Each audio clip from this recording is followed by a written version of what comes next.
Okay, it looks like people have gotten in that logged on at 9:30, so we're going to go ahead and get started. My name is Carrie Kennengeiser. I am your host for today. We also have Sarah Shaw, who will be looking at the Q&A and the chat and supporting our presenters. Today's session is addressing race and bias in early childhood classrooms, and we have Carletta Israel. Okay, it looks like people have gotten in that logged on at 9:30, so we're going to go ahead and get started. Apologies, everyone. We were streaming live on YouTube, and that something popped up and threw me off. Sorry. So we have Carletta Israel, who is at the program office of SC First Steps. And we also have Frank Gauze, who is a graduate assistant with our program, Skippy, or South Carolina Partnerships for Inclusion. And he is also a doctoral student at the University of South Carolina. Before we get started, we want to do a few housekeeping items to ensure the best virtual learning experience for everyone.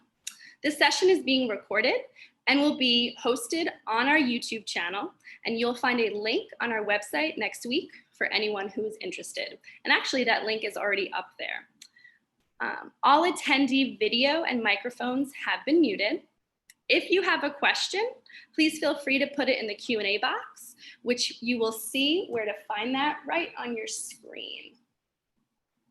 And we'll do our best to answer your question today. If we are unable to, we will make sure to get back to you as soon as possible with more information.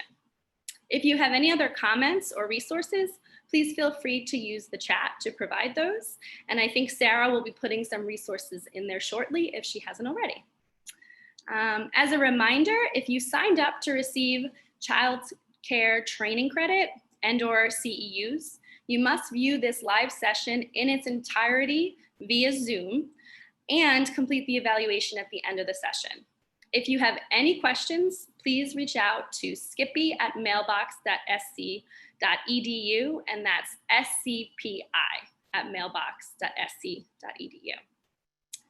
I will turn it over to Frank and Carletta.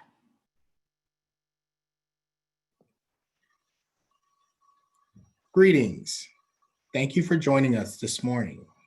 This session is titled Addressing Race and Bias in Early Childhood Classrooms, hosted by South Carolina Partnerships for Inclusion, Skippy for short, as part of the Research to Practice Virtual Summer Camp. My name is Frank Gauze, graduate assistant with Skippy at the University of South Carolina. Co-presenting this session is Carletta Israel. As we prepare to delve into the content of this session, we would like to check in with everyone with us.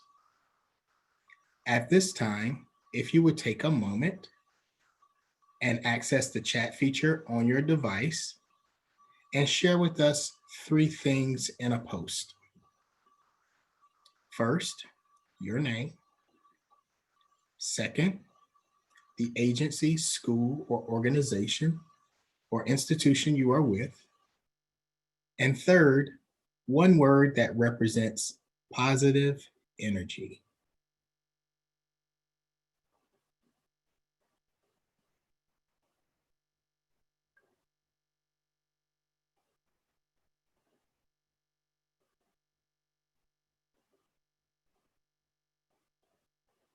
We'll take another moment to provide an opportunity for everyone to share.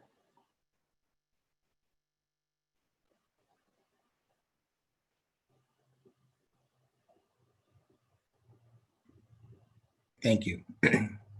This session is evidence-based and addresses the topics of race and bias. As we engage in this presentation, it is okay to experience discomfort and feelings of uneasiness. If you are here, it is safe to say that you have interest in learning more about yourself and learning anti-racist practices that will challenge and disrupt systemic racism that has been and still is creating inequitable learning opportunities and outcomes for Black and Brown children. It is important to note that everyone has biases. We all have them.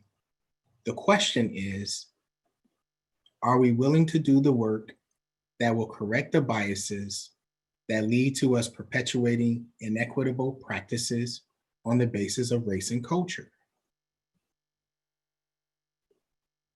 Purposes for this presentation is to create a learning space that engages the topics of race and bias, and to raise awareness on how our practices relative to race and bias are perpetuated through our everyday lives and actions.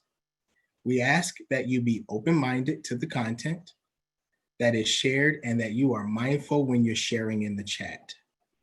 We recognize the sensitivity of these topics and the social climate currently in today's society. We aim to model how to initiate and engage in conversations about race and bias, and provide tools and strategies that will support you in being culturally responsive to the needs of Black and Brown children.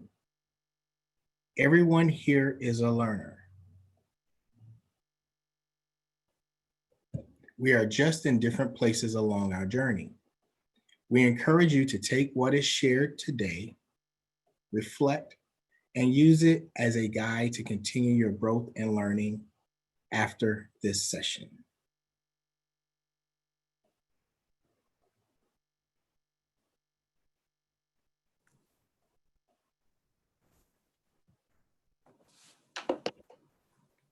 Good morning again. And Frank, thanks for the introduction. My name is Carletta Israel. I am a program officer with South Carolina First Steps. And this morning, we're going to take some time with you and talk to you about implicit biases. But before we start that, the information I'm going to share with you was a part of a pyramid model training that talked about culturally responsive practices with young children in early childhood programs. And when we introduce the pyramid model, we always start with this pyramid. And you can see here that at the very bottom of the pyramid, it talks about 3 areas: effective workforce, nurturing and supportive relationships, and high quality supportive environments. And long as we're at the bottom of the pyramid, we're creating positive learning environments for all children to be successful. But as we move up the pyramid, it becomes more targeted for smaller populations of children who may face challenging behaviors in our early childhood classrooms. But just looking at the very bottom tier of this pyramid, effective workforce, where we are creating systems and policies to promote and sustain the use of evidence-based programs. The next tier looks at nurturing and supportive relationships. Supportive responses, relationships among adults and children is an essential component to promote healthy social and emotional development. The next level is looking at those high quality supportive environments. We're looking at high quality early childhood environments that supports positive outcomes for all children. And I want to emphasize all children, because when we create those environments that are positive for all children, all of our children are successful. And we create a positive environment, even for children who have challenging behaviors, to be successful, because you have a culture that supports all children in being successful in that environment. As you move up that pyramid, you have the targeted social emotional supports. And these are systematic approaches to teaching social skills, can have a preventive and a remedial effect on our children. And when you reach the very top here, this is where few of our children are. This is the intensive social intervention. It's assessment-based intervention that results in individualized behavior that supports a plan. And we really don't want children at this top level, but we want to keep them in the bottom 3 levels of this pyramid so they all can be successful. And also when kids are in the bottom level of this pier, we're, as educators, able to provide kids with skills and strategies that will make them successful as they move along our educational system. And also when we're at the lower part of the level, we are actually having more healthier social interaction with our children as early childhood teachers and give them those skills to be successful in our classrooms.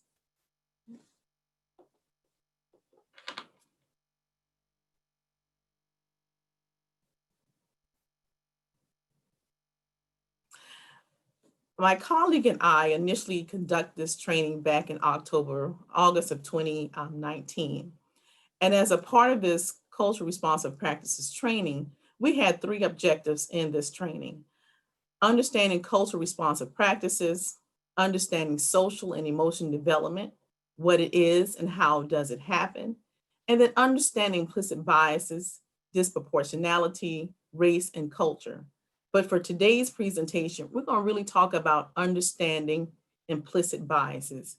And when Dr. Kim R. Chung and I conducted this training, we spent some time with our participants in a group activity.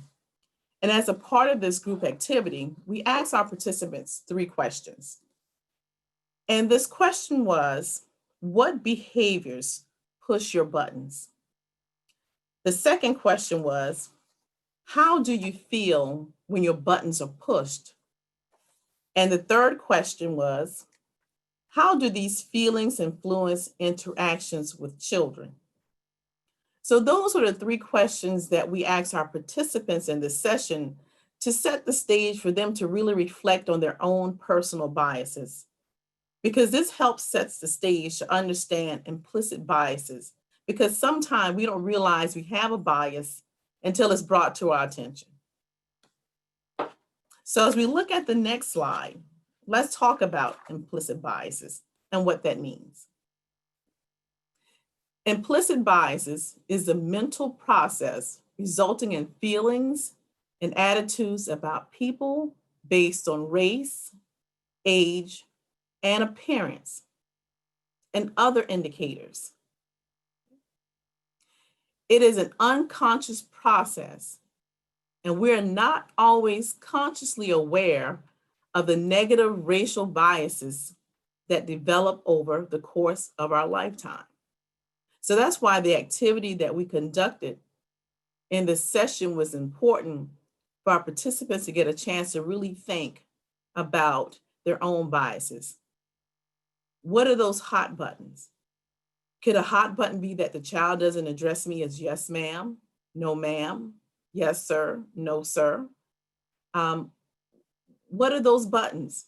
And when those buttons have been triggered by the teacher in that classroom, how do you respond to those kids? Do you try to avoid the child? Are your interaction with the child is unpleasant? But how do you respond?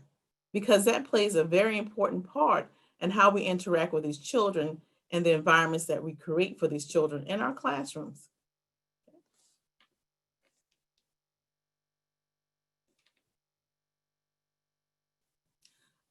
Here's a bias. Implicit biases support stereotypes such as Black males are dangerous. That can be based on what we see in the media, how Black males could be portrayed. It can be our beliefs. So when we took a look at the ladder of inference, it has these steps when it comes to how we form our own biases that we're sometimes unconsciously aware of. I take actions based on my beliefs. My beliefs that all Black males are dangerous. I adopt beliefs about the world. Is it from what we see in the media, from what we read in the paper, what has been projected, where we gather these beliefs, our beliefs within our own families about certain populations of people. I draw conclusions based on my beliefs. I make assumptions. I add my own meaning. And I select data from what I observe. So now let's look how this may look in a classroom setting.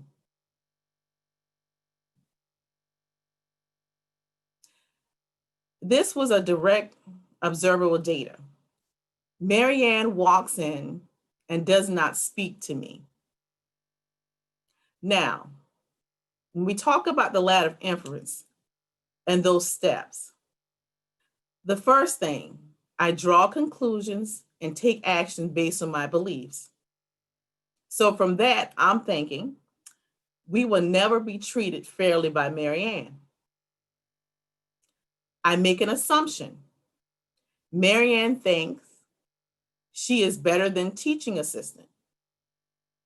I add meaning and labels, which can be personal or cultural. Marianne has an attitude and doesn't like me. I select data, which is my conclusion and unconscious biases. Marianne rushes past me without speaking.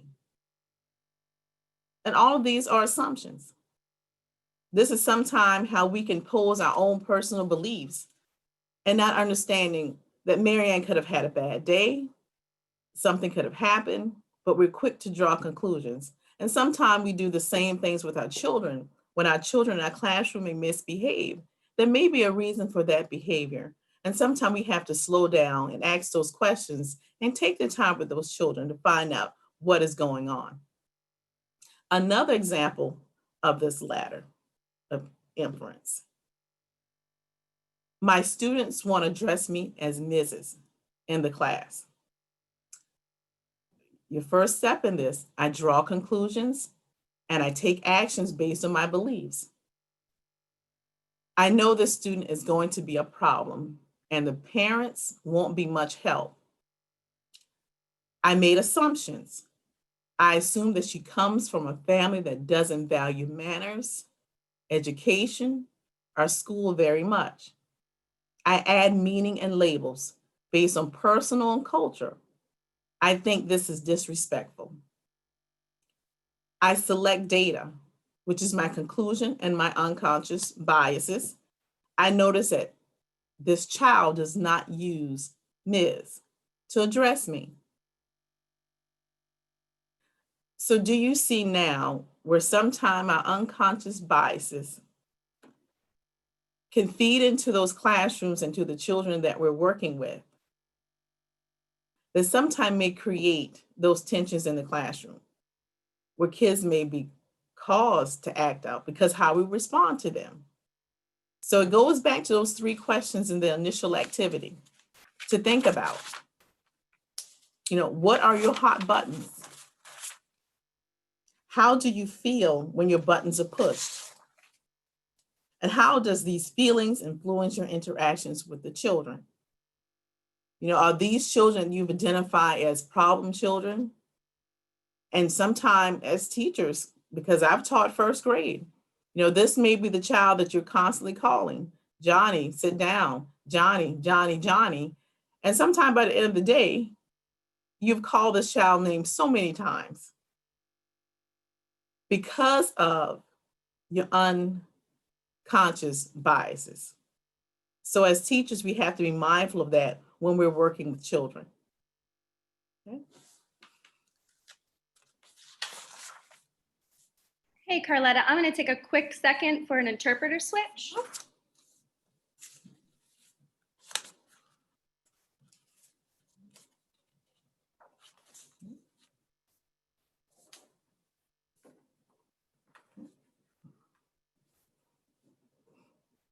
Yeah. And let's move on to the next slide. Okay. Implicit bias continues with the Kirwan Institute research. Implicit racial bias is one of the crucial factors that promote racial and ethnic inequality in American society. It is important to understand the cause of implicit racial bias and intentionally working to bring it to conscious level in order to mitigate the negative consequences. And I think that's pretty much self-explanatory, that we have to get a grip on these implicit biases and understand where it's coming from. And we need to be aware of that in order to address how we interact with our children.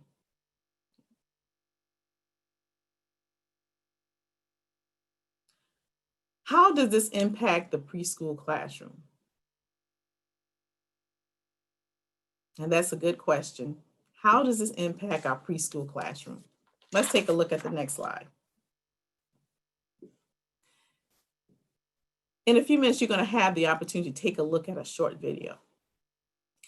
So the following video segment discusses a study conducted with teachers. The teachers were shown video clips of preschoolers engaging in various activities. The researchers informed the teachers that the focus of the study was learning about how teachers detect challenging behavior in the classroom. Sometimes this involves seeing behavior before it becomes problematic. Teachers were informed that some clips may or may not contain challenging behaviors. Their job was to press the enter key on the external keypad every time they saw a behavior that could become a potential challenge. Let's find out what the results were from the study.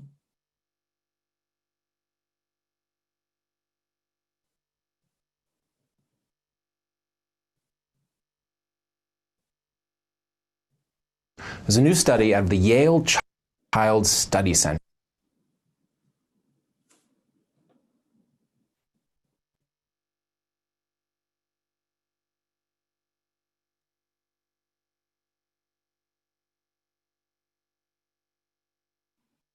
Can everyone see the YouTube screen?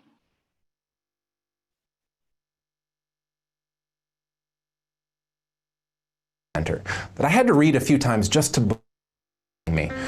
The researchers recruited about 135 preschool teachers. They had them watch video footage of 4 kids playing, a black boy, a black girl, a white boy, and a white girl. And they told the teachers, their subjects, watch the video, there may be some challenging behaviors. As soon as you see something that could become challenging, hit the enter key on your keypad. Well, here's the trick. There was no challenging behavior.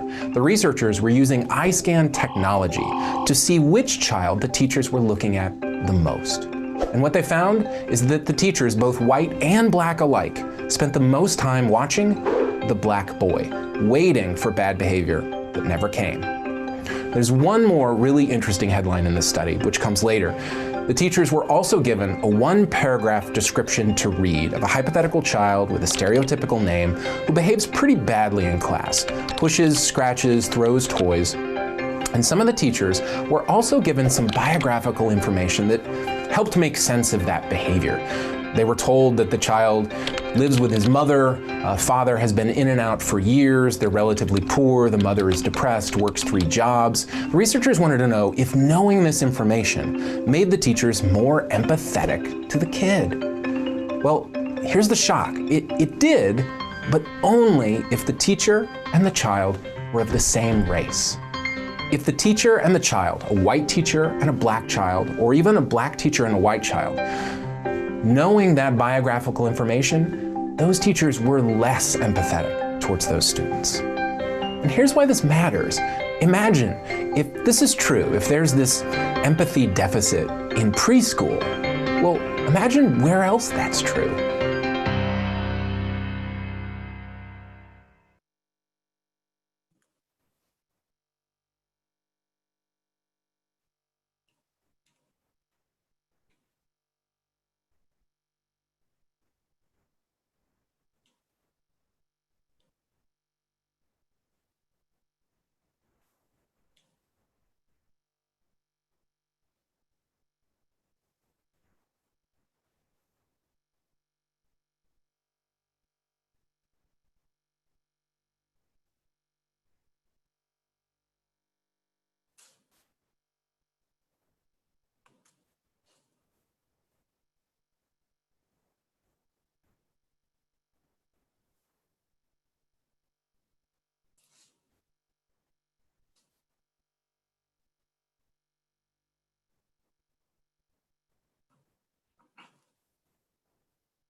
Okay, we're back. Sorry about that, everybody.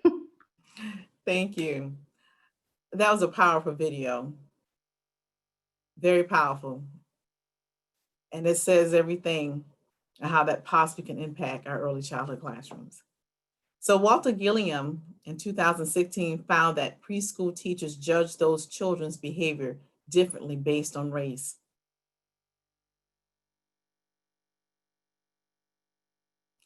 Preschool teachers were asked to watch a video clip of 4 children to anticipate challenging behaviors. Children included a Black girl and boy, a white boy and girl. All were child actors. The Black boy was watched more than any other child. 42% of teachers reported that he required more attention than the other children. The Black girl was watched more often than the white child. And finally, the white children were watched less than the Black children. So that's why it's important as early childhood teacher that we're very mindful of our own implicit biases and how that can impact our classrooms and the children that we work with. Because we all want our children to be successful in our environments as they move through the school system. So we just need to be mindful of those biases.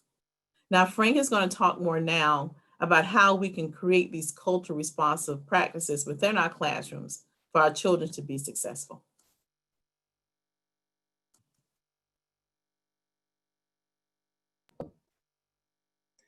Thank you, Carletta. Now that we have a better understanding of implicit bias and how we have these ideas that sometimes we're unaware of, let's examine culturally responsive practices. So I'll begin with asking the question, what are culturally responsive practices? Geneva Gay, professor of education and associate of Center for Multicultural Education at the University of Washington in Seattle, noted in her book titled Culturally Responsive Practices that these practices are the cultural knowledge, prior experiences, frames of reference, and performance styles of ethnically diverse students to make learning more relevant to and effective for them. It teaches to and through strengths of the students. As educators, we must invest time and energy in learning about the communities and cultural backgrounds the children we serve represent and come from. We must also recognize all the needs of the children, ways in which they learn, and acknowledge and embrace through our teaching the strengths and gifts they come into our classrooms with.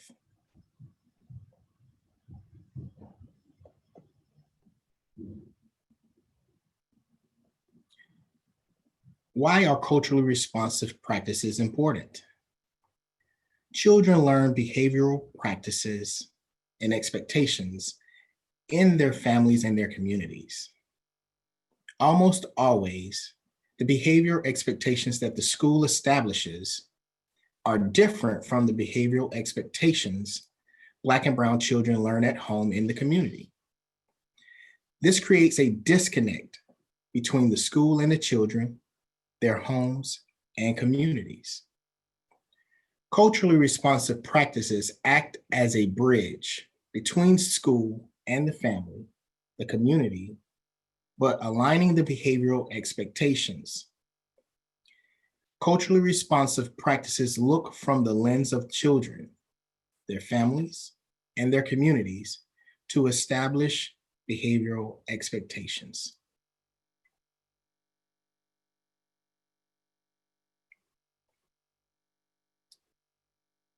So, questions for participants. We would like to do a quick poll and ask you 2 questions. Do you talk about race with friends and family? Yes or no?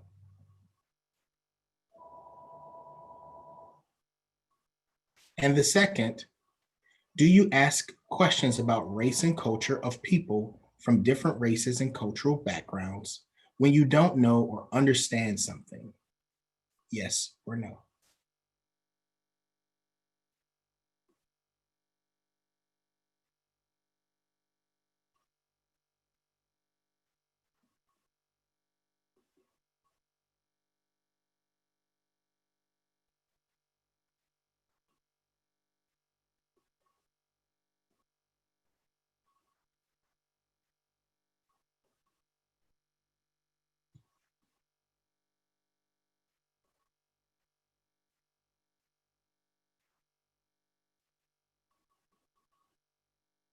We'll take another moment.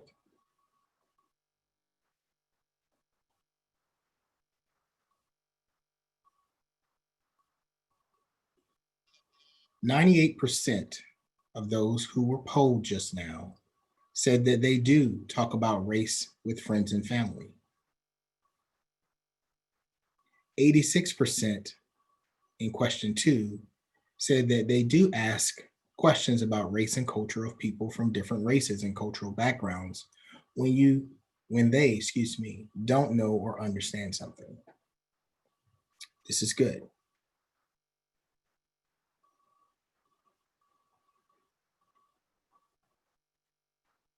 So I'd like to share with you 7 principles of culturally responsive practices from Dr. Rosemarie Allen.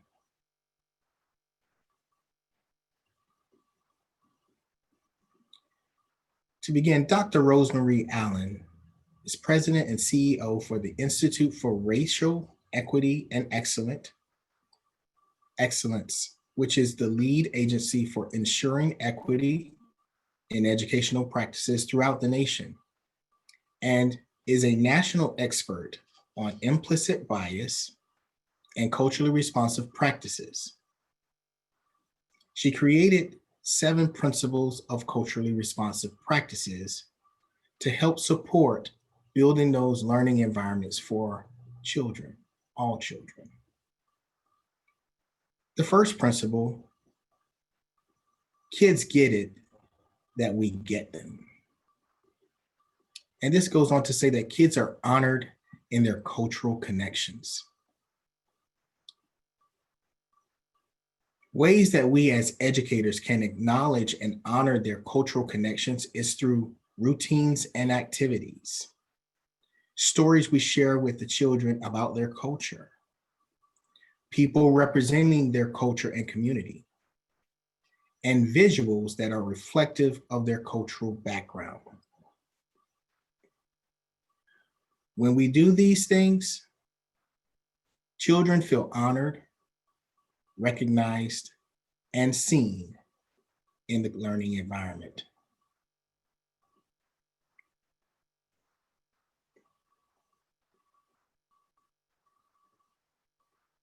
The second principle, kids get it that we like them. Teachers are culturally inviting. Kids understand that we enjoy them and enjoy being with them.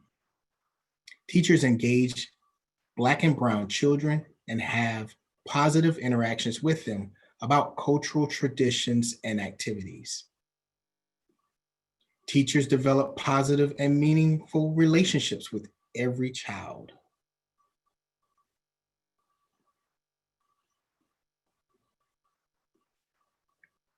The third principle, schools look like me. Classrooms are physically and culturally inviting. Kids' family photos are displayed in the classroom. Kids' work is displayed neatly in the classroom, which is very important. Books and games that represent the culture of Black and brown children are in the classrooms.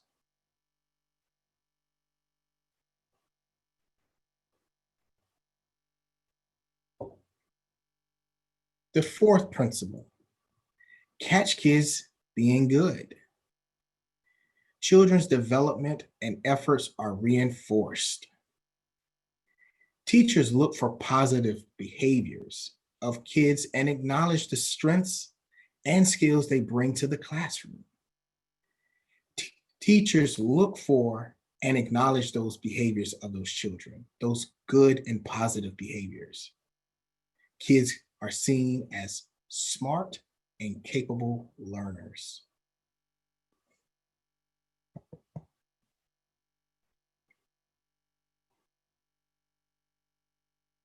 The fifth principle, singing in harmony with the kids' song.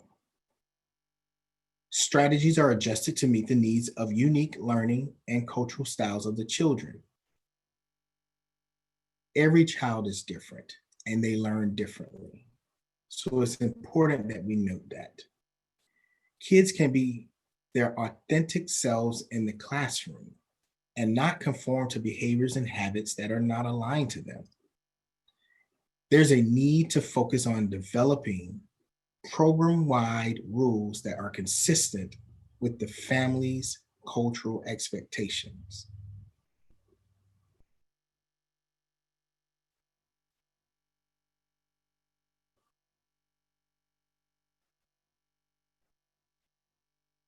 The sixth principle, respect begins with the teacher. Guidance is caring and consistent. Children are intentionally taught culturally appropriate pro-social skills and emotional competencies. Children are taught program-wide expectations, and these expectations have to be clear, they have to be implemented consistently, and they have to be reinforced regularly.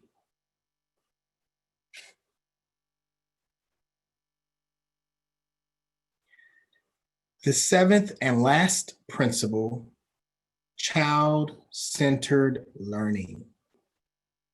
Instruction is individual as well as collective. Teachers develop instruction based on the needs of each child. And the teacher supports the children by building the social skills that are needed in order for them to gain a positive learning experience.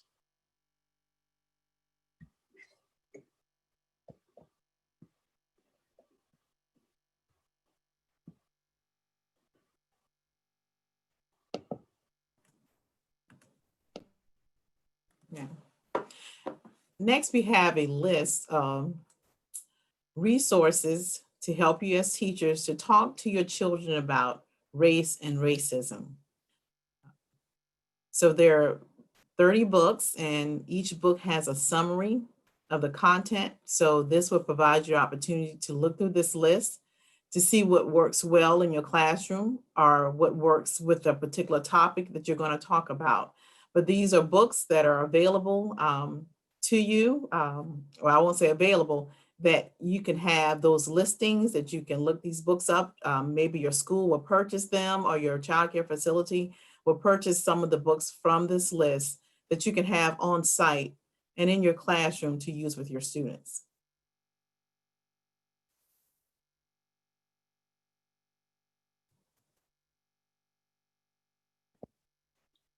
Would you be interested in participating in a community of practice to continue learning how to address implicit bias and implement culturally responsive teaching practices? This is a quick poll that we would like to do.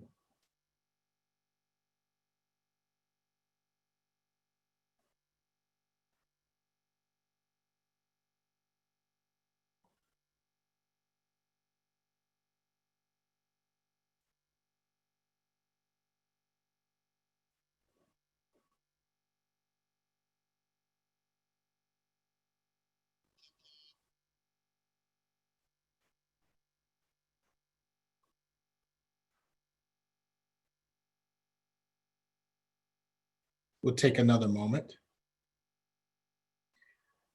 Just to give more information, a community of practice is a community that continues the learning. Whatever the topic is, everyone has contributions in that community.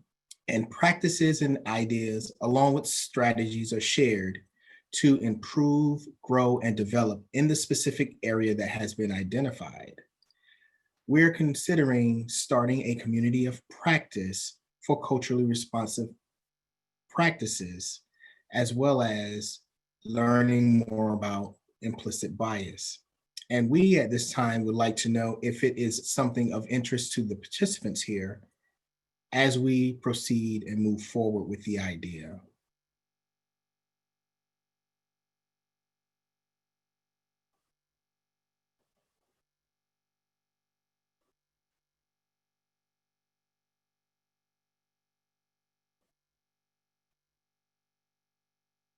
Okay, 90% of you have shared that you would be interested in the idea for learning more about implicit bias as well as culturally responsive practices. That's great. We will be in touch in the sense of if you can share your information in the chat, we can connect you with the information that will allow you to be able to join and participate in that community.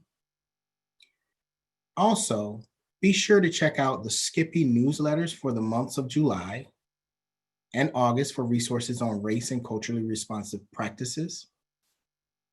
If you are not signed up for the Skippy newsletter, check out the slide at the end of this presentation to learn how to subscribe. For those that are interested in the community of practice, make sure you've shared your email along with your name in the chat.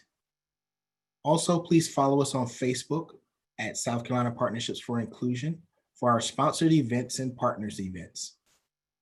Again, thank you for joining us, and we hope that this session has been beneficial. Thanks, Frank. It's Carrie. I know we're almost done, but I'm just going to take a quick pause for an interpreter switch for the final slides.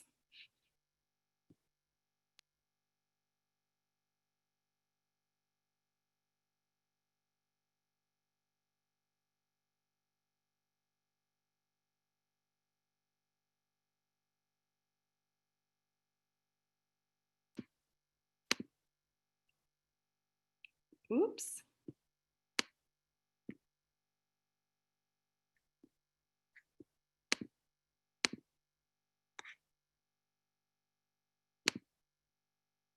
Hi, everyone. Sorry, I got a little trigger happy with the slides.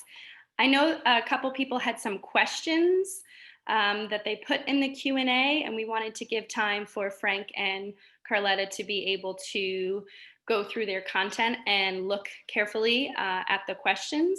So I don't know, Frank and Carletta, do you have any responses to any of the questions that folks asked? I know someone had put in the Q&A that they are a person of color who is a preschool special education teacher, and that they have colleagues that are letting their implicit biases affect their behavior, their behavior management, and how they treat their children that are also people of color. How can this individual best coach or help these teachers do the right thing and understand their bias and bring culturally responsive practice into their classrooms?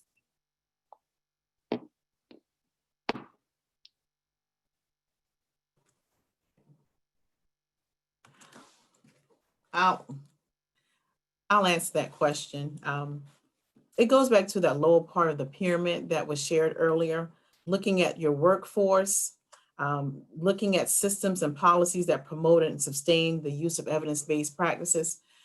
It comes back to having professional development within your school, within your place of employment, because that's where it starts. We have to train teachers in this evidence-based pyramid model that talks about implicit biases, because like I stated earlier, sometimes we don't recognize that we are treating kids differently because of our own personal beliefs, our own cultural experiences.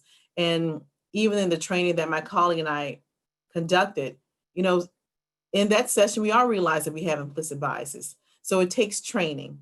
It takes a commitment of your administration who is willing to conduct training with not only the colleague that you have identified, but all the persons that within that building, within that system of working with children, to have this professional development and to start having these conversations and having those professional learning communities within your school to talk about these matters.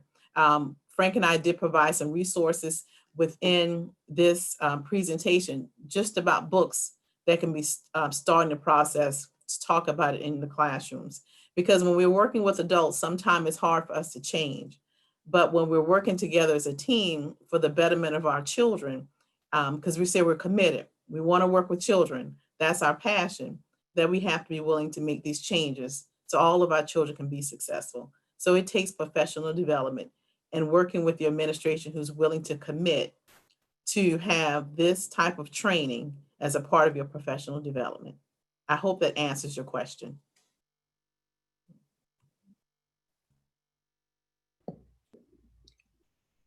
And if I could add to what was shared by Carletta, who did a wonderful job of expressing how to go about moving forward and putting in place some action steps, I would like to share with you that to remind these teachers that children are children and they're going to be children. They cannot be adults.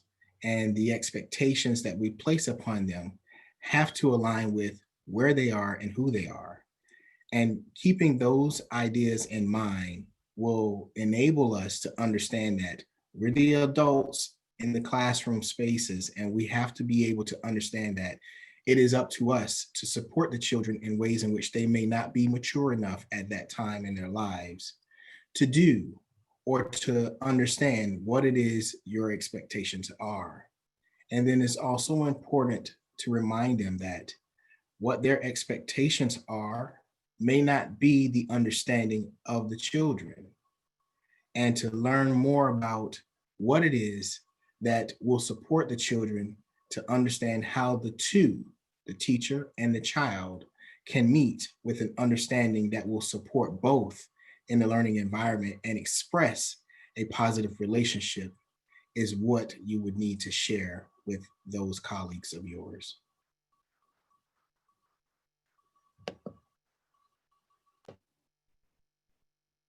Thank you, Carletta and Frank. I think those are very thoughtful responses to that question. I do see that Sarah's alerted us that there is another question. Dealing with race and bias is exhausting. What support is available to support mental and emotional needs of addressing this day in and day out? The question asker says that he or she is an African-American person and has to walk away many times. I know I can give a brief response to this. Tomorrow we are hosting a caregiver self-care session, and it might not be exactly related to this, but I think there will be some pieces. I believe that's at 11. Someone can correct me if I'm wrong from the schedule, but that might be a helpful session to view if you're able.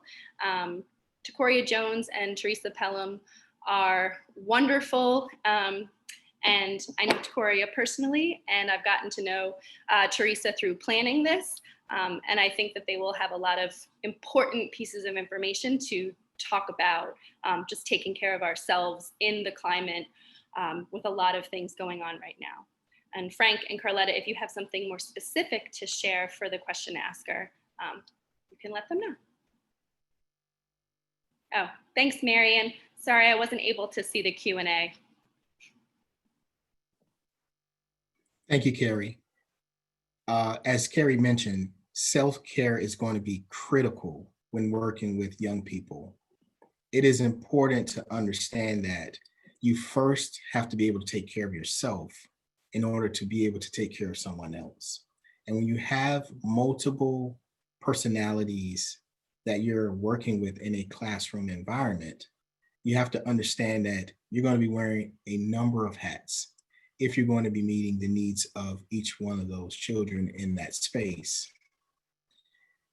Self-care practices such as walking, exercise, mindfulness practices, yoga, reading, anything that will enable you as the teacher to be able to get away from what it is that you do every day and provide some time for you will allow you to rejuvenate, recharge, reflect, and then prepare again for the next day. When we don't do these things for ourselves, we just continue to move and operate in a space that continues to exhaust us without ever having the opportunity to recharge. It's just like sleep. We get tired, we have to rest. When we rest, we're able to start again, and we may have some fatigue, but we're better for the next day when we get proper rest. The same goes for self-care when working with young people. You as the teacher has a lot that you bring to the classroom already that is outside of what is already inside the classroom with the children. So it's very important that you take that time, give back to yourself, and provide yourself spaces where you can actually recharge and reflect. It's nothing wrong with taking care of yourself, and it's nothing wrong with demanding that time for yourself and creating that space so that you can do that. Because once you do that, you're better prepared for serving the children every day.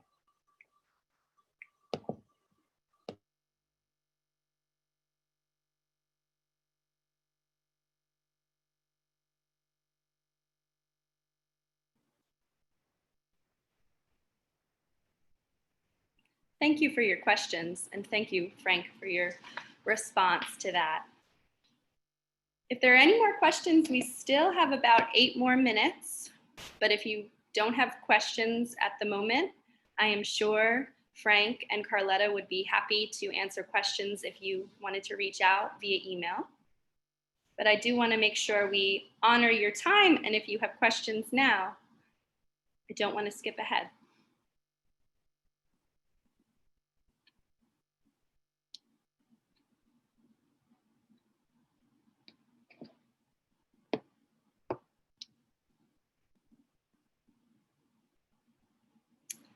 Well, definitely let us know if you think of something. You can always get in contact. I can't remember if Frank shared his email address, but if you just click the Contact Us button on our website, it sends a form to our email. And if it's a question, particularly for Frank, I will make sure that he gets it. And even if you said, hey, I wasn't sure how to reach Carletta, we could make sure that it gets to her as well. So this is what our website looks like. That's where you can contact us. You can always email us at Skippy, which is that scpi@mailbox.sc.edu. And like Frank said, definitely subscribe to our newsletter. I promise we won't spam you with a bunch of things. Frank and I work on that newsletter to send it out monthly. And we're working on themes around addressing race and incorporating culturally responsive practices for this month and next month. So we'll have a lot more resources in the newsletter for you. And there's also just updates about things that are happening in the state that regard or relate to little kids and special education services, inclusive services, just supporting all young children. Also, I know Frank asked everyone about the community of practice, and this is just an ongoing conversation. If you'd like to continue this conversation and get additional resources and supports and just learn more, we will send that information out via the newsletter. So if you're interested, I know some folks probably put their information in the chat box, so thank you for doing that. We will connect with you, but you can always feel free to email us about it. And again, check out the newsletter because the alerts will go out through that. We'd like to get that organized for the fall. And if you want, we're interested in your input and feedback on kind of some of the pieces that will go into putting that community of practice together. So if you don't have any questions, check in the time. We have about 5 minutes. I'm just gonna let you know that you're gonna see an evaluation pop up on your screen in a few moments. And if you'll just take a minute, it won't even be a minute, to provide feedback on today's session, we'll appreciate it. And again, if you have any questions or you would like to provide additional feedback that can't be captured in the Likert type scale that you'll see, feel free to email us at that skippy@mailbox.sc.edu. And I know we realized yesterday, if some folks joined on by phone and you're seeking childcare training credit or CEUs, please make sure to email us at that email address and include your full name, the name of the session attended, and the phone number with which you attended this session, just to make sure that we can attach all of that information together to make sure we are able to provide you that credit. Thank you to everyone. Thank you so much, Frank and Carletta, for hosting this really important session and for sharing a ton of great information. I hope that everyone that participated learned a lot today and feels like they are more interested in thinking about their own biases and how they can incorporate culturally responsive practices into their own classroom settings or virtual settings in this world that we're in now. And thank you so much to our interpreters for helping to make this session a bit more accessible. If there are no questions, I'm going to pop that evaluation up. Bear with me in technical difficulties. And again, if you're interested in receiving credit, please make sure you complete the evaluation. But also, even if you don't want credit, we just appreciate your feedback so we know how to incorporate that in our sessions that we will host later on.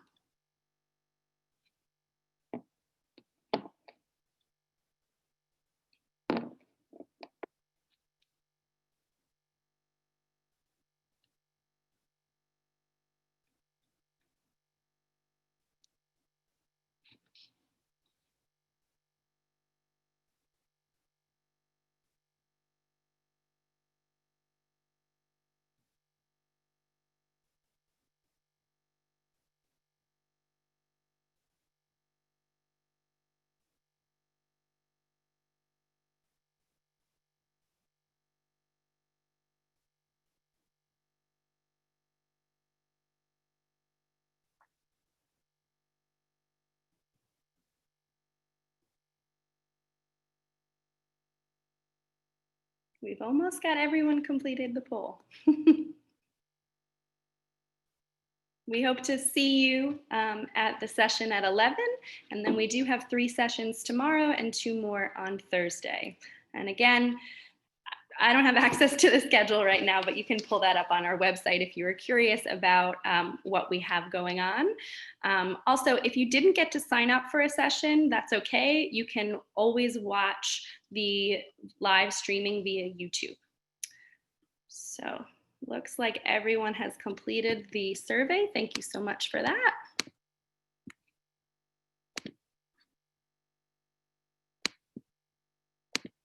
Okay, well, if there are no other questions, I appreciate everyone and have a great morning. Thanks.